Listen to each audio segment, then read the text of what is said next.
안녕하세요. 김유갑의 경제부동산입니다. 구독, 좋아요 부탁드립니다. 11월 부동산 대폭락 공포가 진짜 현실이 되었습니다. 아니, 현실이 더 심각한 상황입니다. 계약하자마자 3억씩 뚝뚝 떨어지면서 매수자가 계약을 취소하는 사례가 급증하고 있습니다. 미국의 4번 연속 자이언트 스텝은 경기의 장기 침체를 선언한 것이나 다름없기 때문에 앞으로 더 심각한 사태가 벌어질 것입니다. 그렇다면 어느 곳이 위험하고 언제까지 내려갈까요? 유료상담은 010-3999-8808 제가 직접 매도와 매수, 타이밍, 입지 추천을 해드립니다. 전화 주십시오. 11월 대폭락 공포가 현실이 됐다. 정말로 계약하자마자 특히 강남 3억씩 뚝뚝 옆에서 계약하고 있는데 이제 집값이 떨어졌다는 소리 듣고 그냥 취소. 자, 지금 계속 집값이 뛰었을 때는 아주 좋다고 날아갔어요. 근데 여기 보세요. 끝은 어디입니까?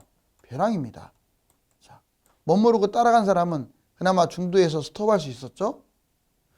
2023년 기관 전문가 집값 전망 아주 중요하죠.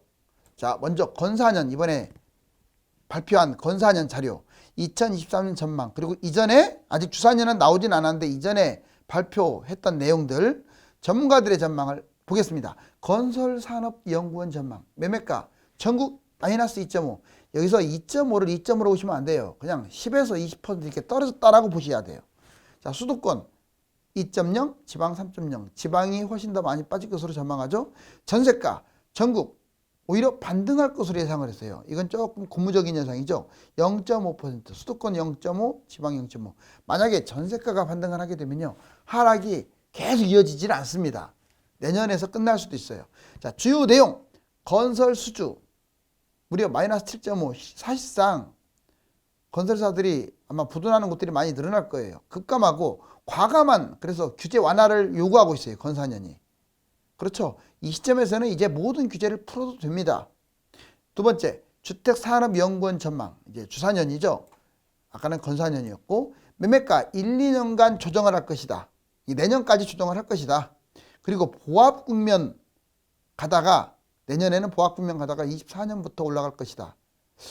지금 주택산업연구원이나 건설산업연구원이나 내년을 다 하락으로 보고 있어요. 주요 내용, 시장 경제에 입각한 정책을 좀 펼치고 국제 기준 맞는 세금을 내게 하고 택지 수급 계획을 차질 없이 진행하고 공공, 민간의 역할을 구분해서 조정하자. 자, 부동산 전문가들 전망도 마찬가지예요. 고점 대비 매수 타이밍, 평균 30% 이상 하락한 상황에서 잡아라. 솔직히 지금 이미 20, 30% 다 빠졌거든요. 근데 타이밍 아니잖아요. 자, 30% 이상이라고 했으니까 제가 보기에는 40에서 50%예요. 기본이.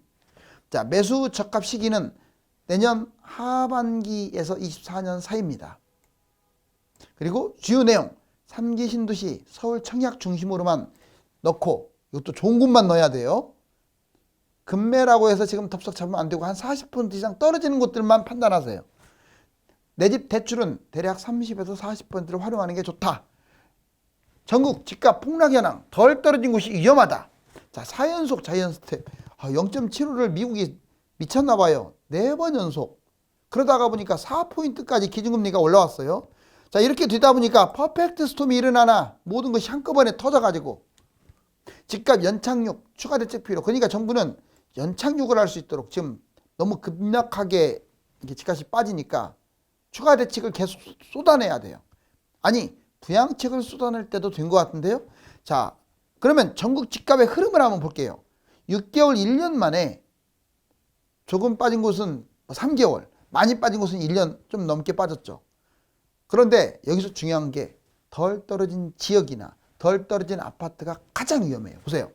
먼저 15% 정도 하락한 곳이 지방의 소도시입니다. 지방의 군단위, 시단위 이런 데는요, 이제 하락하기 시작해서 여기는 고위험해요. 왜? 조금밖에 안 빠졌기 때문에. 자, 이제 서울, 부산 여기도 금매는 무진장이 빠졌지만 전반적으로 20% 역시 고위험입니다. 이제 왼쪽으로 갈수록 잡으면 안 돼요. 덜 빠졌기 때문에.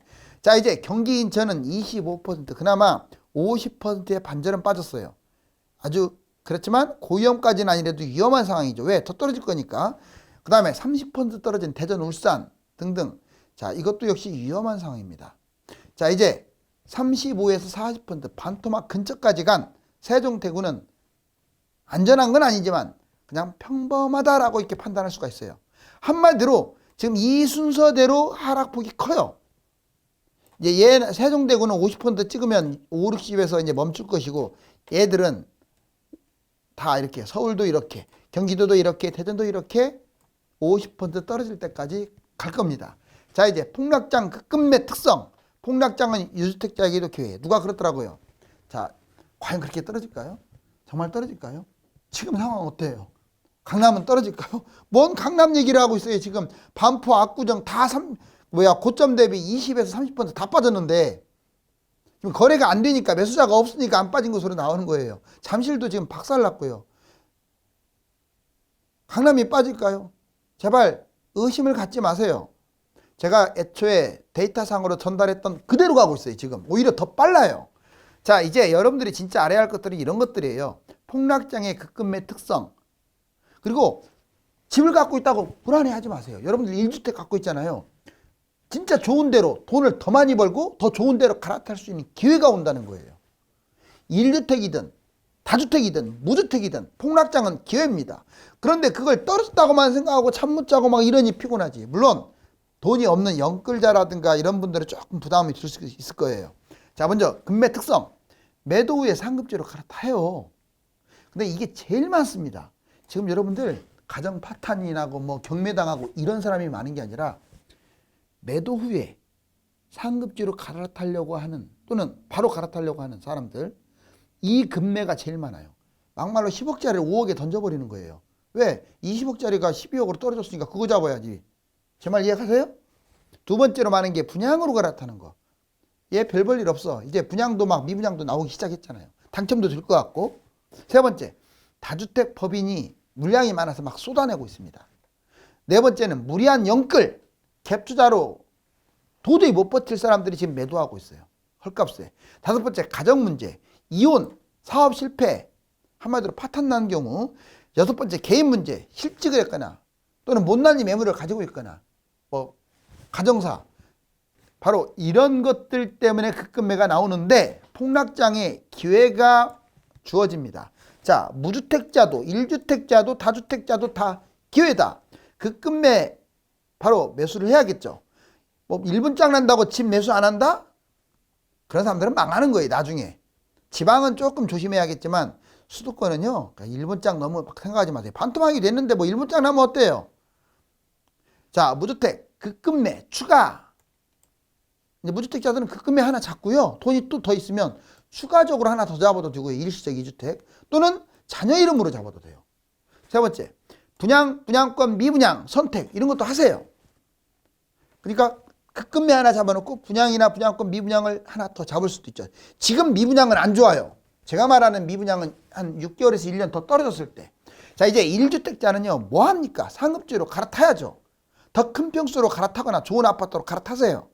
세금도 절약하고 집값이 떨어지면 갈아타기도 하고, 또 추가적으로 하나 더 잡거나 자녀 앞으로 매입할 수도 있고, 대출을 받아서. 다주택자들은 무주택 1주택보다는 좋지 않지만 그래도 보세요. 더 좋은 매물이나 상급지로 몽땅 가지고 있는 거 싹 갈아타 버리세요. 그러면 더 좋은 것들은 더 많이 뛰잖아요. 임대주택 사업을 내버리고. 자, 이제 장기적으로 피할 부동산이 4가지가 있습니다. 자, 어때요? 예전보다 훨씬 더 이제 좀 고급스럽죠? 보면 외곽 아파트, 분양 아파트, 아파트가 아닌 비아파트, 주택이 아닌 비주택으로 나눠볼게요. 이것들은 하지 마시라고.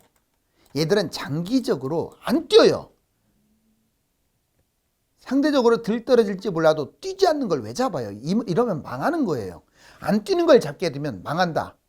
자, 먼저 외곽 아파트들. 경기도의 외곽. 꼭 외곽이라고 해서 구석탱이 있는 게 외곽이 아니에요. 대략 제가 보기에는 남쪽에서는 수원 밑에는 외곽이에요. 그리고 북쪽에서는 그냥 의정부 이쪽으로는 다 외곽이고, 의정부도 포함돼요. 서쪽으로는 부천 왼쪽으로 외곽이고, 동쪽은 사실 하남 미사 그 밖으로는 다 외곽 같아요. 자, 그러면 이 외곽의 범위가 큽니다. 제1외곽 순환고속도로 밖은 다 외곽으로 보셔도 돼요. 인천도 외곽. 인천은요, 솔직히 신도시 빼놓고는 뭐 송도 정도 빼놓고 그 다음에 GTX 들어가는 곳 빼놓고는 전반적으로 솔직히 좋아 보이지가 않아요. 광역시는 인천보다 더 심각합니다. 지방이라서. 광역시도 역시 중심가 빼놓고 외곽은 나중에 뛰지도 않을 것 같아요. 비싼이란 말을 제가 적어놨어요. 외곽에서 싼 건 괜찮아. 별로 떨어지질 않으니까. 비싼 것들은 폭락을 할 거예요. 자, 지방 비싼 대부분 아파트들. 중소도시 아파트 집 잡는 거 아니에요. 막 무리하게. 아니, 실거주는 잡을 수 있죠. 투자 목적으로. 이번에 분양 아파트. 전국의 입지가 외곽인 분양은 다 제끼세요. 고분양 아파트 제끼세요. 현재 미분양인 거 다 제껴버리세요. 나홀로 아파트라든가 아파트가 아닌 것들 오피스텔 분양하는 거 다 제끼세요. 이게 80%에 해당돼요. 3기 신도시나 서울의 유망지역 아니면 다 제끼라고요. 자, 그 다음에 신축 빌라. 이번에는 비아파트, 아파트 아닌 것들 보지도 마세요. 신축 빌라나 막연한 이제 추진하고 있는 재개발 빌라, 주거용 오피스텔, 도시형 생활주택, 그 다음에 지역주택조합, 뭐 토지를 100% 했네. 아니, 믿지도 마세요. 나홀로 아파트? 이걸 왜 잡습니까? 100세대 미만짜리를. 자, 이번에 주택이 아닌 것들도 위험해요. 대부분 토지들, 소규모 특히 토지를 잘 아는 그런 사람들은 그나마 조금 이해하는데 대부분은 몰라요. 근데 막 소규모로 지금 돈도 없는 사람이 토지를 잡으면 그걸로 끝장인 거야. 팔리지도 않고. 돈 뛰지도 않아. 세금도 많고. 상가, 테마상가. 이거 아주 위험해요. 상가는 분양가가 비싸요. 거품도 심하고. 테마상가는 더 위험하고요. 지식산업센터, 아파트형 공장 예전에는 뛰었죠. 지금은 뛰지 않습니다. 이런 것들 빨리빨리 많이 잡은 사람들 털어내세요. 호텔, 숙박시설 하지 마세요. 월세 받는다고 뭐 투자하는 것은 조심해야 돼요. 결론적으로 위험한 거 4가지. 자, 부동산 과연 지금 바닥을 찍었을까요? 그런데 상승론도 대두합니다. 여러분들이 너무 한쪽으로 편협된 주장만 받으면 안 되죠. 물론 지금은 제가 말씀드린 대로 제가 예측했던 하락 속도보다도 빠르고 더 위험합니다. 국제적인 관계가 얽혀가지고. 그런데 그렇더라도 상승은 못하느냐? 그 사람들의 가능성도 20%는 항상 열려 있어요. 볼까요? 자, 서울 아파트 2030 매입 비중이 다시 늘어난대요. 자, 왜? 생애 최초 대출 규제가 조금 완화됐잖아요. 그러니까 역시 비례해서 늘어나는 거예요. 그렇다고 전반적으로 뭐 거래량이 늘어난 건 아니고. 자, 부동산 곧 바닥을 찍을까? 3가지 이유를 줄게요. 금리 정점, 규제 완화, 개발 호재, 금리 정점. 금리가 정점이라는 것은 올해 내년 초에 한 미국 같은 경우는 5% 예상도 나오지만 이미 4% 찍었으니까 내년 상반기 중으로 정점 찍고 떨어지면 주가는 뜁니다. 자, 물가 안정. 2023년 점진적으로 아마 지금은 올라갔다 내렸다 하지만 내년부터는 물가가 하향으로 이렇게 내려가면 역시 금리 내려가면서 주가가 뛰면 부동산도 따라가요. 자산 안정. 미국이 이제 조절할 타이밍에 왔어요. 4포인트까지 와서 5포인트까지 또 무지막지하게 금리 인상을 하느냐 아니면 여기서 다른 나라와의 역학관계를 따져서 조절하느냐. 주식과 환율 안정. 상대적으로 지금은 많이 빠진 거에 비해서는 앞으로는 덜 빠질 것 같아요. 자, 이제 규제 완화. 이것도 집값 상승의 원인입니다. 2023년 초 전국 투기과열지역, 조정지역 내년 상반기에 싹 없어질 거예요. 강남까지 없어질 가능성이 커요. 규제 완화, 재건축, 재개발, 세제, 대출, 청약. 청약도 1주택자들 또는 당해지역 아닌 사람들 다 넣을 수 있어요. 자, 전매 허용, 분양권 전매 허용, 미분양 혜택. 지금은 분양권 전매 금지잖아요. 좋은 곳들. 그리고 미분양도 혜택이 무지막지하게. 자, 개발 호재, GTX 개통하는 곳 이제 곧 A 노선부터 시작을 해서 얼마 안 남았습니다. 신도시 등 개발 호재가 바로 집값을 끌어올릴 수 있고 입주가 부족해요. 분양 물량 계획은 많은데 아직 입주 물량이 서울 같은 경우는 아예 역대급 부족이고 3기 신도시는 지연돼서 입주가 조금 부족할 가능성이 있습니다. 아니, 당장 말하는 거죠. 전세 반등, 매매가와 전세가가 좁혀서 왜 지금 전세가 지금 올라갈 것으로 예측을 하고 있잖아요. 자, 그러면 매매가는 떨어지는데 전세가가 올라가면 바짝 붙으면 갭 차이가 좁아져요. 1억 갖고도 6억짜리를 투자할 수 있는 기회가 올 수도 있어요. 그러면 다시 투자자들이 늘어나겠죠. 이거는 제 주장은 아니고요. 이제 제가 판단하기에 또는 뉴스에 나와 있는 거에서 바로 상승 요인을 한번 뽑아본 건데 저는 확률을 내년 초에 뛸 확률을 20에서 30% 정도로 보고 있습니다. 이제 매수는 바닥, 매도는 지금 해야 유리하다. 꼭 기억하세요. 자, 매수는 바닥입니다. 무조건. 자, 이때 바닥장에 잡아야 돼요. 매도는 빠를수록 좋아요. 지금 매수를 지금 하면 안 되죠. 매도를 지금 해야겠죠. 그 다음에 하락 과정에서 바닥 전에 매수 이때도 좀 피하는 게 좋고 매도는 이때라도 해야 돼요. 자, 바닥에서 잡아야죠. 이때. 근데 매도자는 이때라도 갈아타야 돼요. 바닥이라도. 그 다음에 그냥 끝까지 무주택을 유지했어. 매수를 안 했어. 이 사람 망합니다. 그 다음에 끝까지 갈아타기를 안 했어. 이 사람도 망합니다. 볼까요? 10억 아파트 8억 하락. 여러분들 현재 상태가 10억 아파트가 8억이야. 그럼 2억 싸게 매입하는 거네요. 그런데 5억까지 내려갈 거예요 아마. 그러면 3억 손실 보잖아요. 그래서 자 7억 나중에 12억까지 뛰니까 5억짜리를 잡았을 때 12억까지 뛰니까 7억 얻고 3억을 잃으니까 순수익이 4억이야. 자 그럼 여기 보세요. 이번에는 과정에서 3억 싸게 매입 10억이 7억 3억 떨어진 상태에서 근데 5억까지 내려가니까 2억 손실. 결국은 5억이 12억까지 7억 뛰었는데 자 2억을 손실 봐서 순이익은 5억. 좀 더 늘어났죠? 자 늦게 잡아가지고 이번에는 바닥에서 잡으면 10억이 5억으로 떨어졌어요. 아유 10억이 5억에서 하락한 걸 잡았기 때문에 손실도 없어. 그냥 올라가는 거 7억 올라가는 거 그대로 먹습니다. 자 계속 유지 무주택자. 자 전세 살고 결국은 영원히 빵원. 집값 결국 뛸 텐데. 자 이번에는 매도자들 10억짜리 지금 매도하면 8억입니다. 2억 손실 받네요. 그런데 바닥에서 잡으면 18억이 10억으로 떨어졌을 때 약간 대출을 받으면 자 여기 보세요.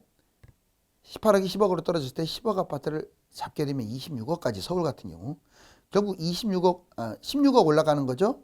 자 그리고 2억이 떨어졌으니까 14억의 순이익 어마무시하네요. 매도를 해야 하는 이유예요.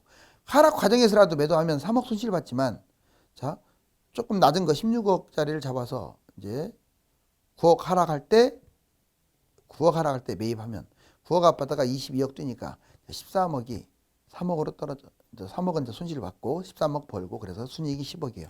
아까 먼저 매도한 사람보다는 4억이나 줄었죠. 바닥에서 이제 갈아타는 사람들. 자 10억 바닥이 5억이 떨어졌어요. 그럼 5억 손실. 그런데 바닥장에 좀 더 비싼 걸 잡죠. 13억짜리가 7억으로 떨어진 것을 잡을 수 있잖아요. 5억 갖고. 그런데 7억이 19억 갔어요. 그대로 12억을 다 먹죠. 왜? 손실이 없으니까. 그래서 순이익은 무려 7억이나 된다. 자, 여기서는 14억, 10억, 7억. 왜? 내 손실이 5억이기 때문에 7억이 된 거예요. 자, 계속 유지한다. 끝까지 끌고 갔어. 그냥 10억 아파트 5억 갔는데 갈아타지도 않고. 이 사람 집은 그대로 그냥 14억 간다고 쳤을 때 많이 올라가 봤자 14억으로 올라가니까 순이익은 4억이에요. 결론적으로 끌고 가게 되면 손해입니다. 갈아타야지. 먼저 갈아타는 게 유리하죠. 자, 건사년 집값 전망 시드니 10% 폭락. 건사년 여기 보세요. 23년. 올해는 1.8 떨어질 것으로 하고 전국 20.5, 2.0, 지방은 3.0. 자, 그리고 여기 보시면 매매가. 이렇게 했다가 지금 마이너스. 올해 1.8이고 내년은 2.5. 그 다음에 전세가는 떨어졌다가 올라갈 것으로 예상. 자, 이거 지금 시드니인데요. 27.9가 10.1. 이 공식 자료 10.1은요, 실질적으로 30% 이상 폭락했다는 걸 뜻해요. 한미 기준금리. 진짜 어제 말씀드렸던 대로 우리나라 3포인트대인데, 미국이 진짜 4포인트 자이언트 스텝을 했죠. 자, 결국은 얘는 또 12월 달에 0.5에서 0.75, 아마 5포인트, 5.5포인트까지는 계속 올릴 생각을 할 거예요. 그럼 우리나라 11월 달에 0.25나 자, 빅스텝 0.5를 하게 되면 격차가 점점 벌어질 텐데 결론적으로는 내년 상반기가 이제 고비예요. 경제 성장률도 지금 제가 2022년보다 2023년이 다 나쁘다고 지금 예측을 했죠. 자, 미국 집값 하락. 여기 보세요. 계속 올라갔다가 여기 하락한 거 확 눈에 띄죠. 지금 7월 달로 써 있어요. 그러면 여러분들 지금 11월 달이니까 얼마나 많이 빠졌겠어요. 자, 그다음에 여기 밑에 보시면 미국 20대 도시가 미국발 금융위기 때 얼마 빠졌느냐? 35%나 빠졌어요. 평균적으로는 21% 빠졌는데 이 35%가 빠졌다는 것은 50% 폭락했다는 거예요. 역시. 그리고 유럽 보세요. 이게 지금 코로나 때인데 20년. 코로나 때 근처로 지금 막 급락하고 있어요. 제조업이. 그리고 이거 지금 경기 침체 확률이 80% 거의 100%를 향해서 치닫고 있네요. 점점 올라가고 있죠. 이미 유럽은 경기 침체입니다. 왜? 지금 CPI가 10.5를 넘어섰는데 가계대출 여보세요. 가계대출이 안정화로 가다가 여기 지금 급등하고 있는 거 머리 든 거 보이죠? 특히 금리가 센 지금 상황이 무서워요. 이렇게 간단 말이에요. 이렇게. 자, 그리고 여기 보시면 실제로 그렇게 가고 있어요. 위험 요인만 따졌더니 여기까지 올라왔어요. 그리고 이게 코스피가 이게 그냥 떨어진 코스피 예전에 이게 파랑색 1400까지 떨어졌죠. 언제? 코로나 때. 이건 지금이에요. 지금 한 2200, 300에서 놀고 있죠. 그런데 이 주황색은 뭐냐면 환율을 감안했을 때. 환율을 감안하면 이때 1400까지 떨어졌던 코스피는 거의 사실상 1000까지 떨어진 거고요. 코로나 때. 지금은 사실 1500까지 떨어진 거나 다름없어요. 코스피가. 심각하죠. 전문가 내 집 마련 시기 대략 내년 하반기나 2024년으로 잡고 있고, 그 다음에 고점대에 얼마나 떨어졌느냐, 대략 한 30% 정도 이상에서 매입을 해라. 지금은 추천이 청약밖에 없고 좀 더 집값이 많이 떨어지면 이제 급매죠. 청약 고려 지역은 여기 딱 써있네요. 수도권의 3기 신도시라고밖에 안 써져 있죠. 제일 길죠. 그 다음에 서울의 대단지. 내 집 마련 시 대출 대략 한 30-40% 정도가 적당하다. 그리고 여기 보시면 보세요. 서울 사람들이 지방 매수가 확 줄어버렸어요. 그리고 여기 보면 수도권 서울 파란색 진할수록 집값이 많이 빠진다는 뜻이에요. 서울 전체하고 수도권의 중심지가 지금 너무나 빠지고 있습니다. 외곽도 많이 빠지죠. 인천도. 자, 그 다음에 지방 대구, 부산, 울산 난리 났어요. 지금 이 상황이네요. 정말 위험한 모습이죠. 강남과 재건축, 소형 평형, 3인방이 빠지면 부동산은 대재앙의 길로 들어섰다고 보시면 됩니다. 특히 최근에는 강남과 재건축, 재개발 하락폭이 커지고 있기 때문에 본격적인 하락은 시작도 안 했다는 말이 들립니다. 감사합니다.